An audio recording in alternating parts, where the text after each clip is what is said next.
Wag. Yan. Sige lang.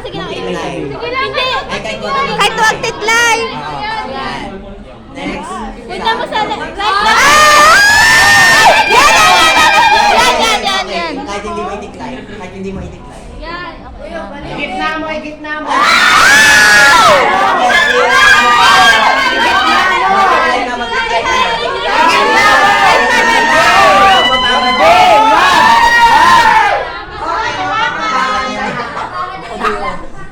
Ba't kasi inaano mo siya daw? Huwag kayo Di ba tuturuan ka?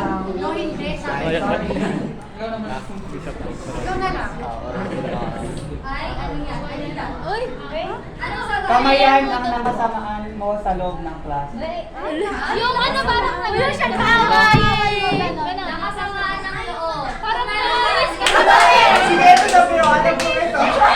Hoy, magkasama lang tayo kahapon lang.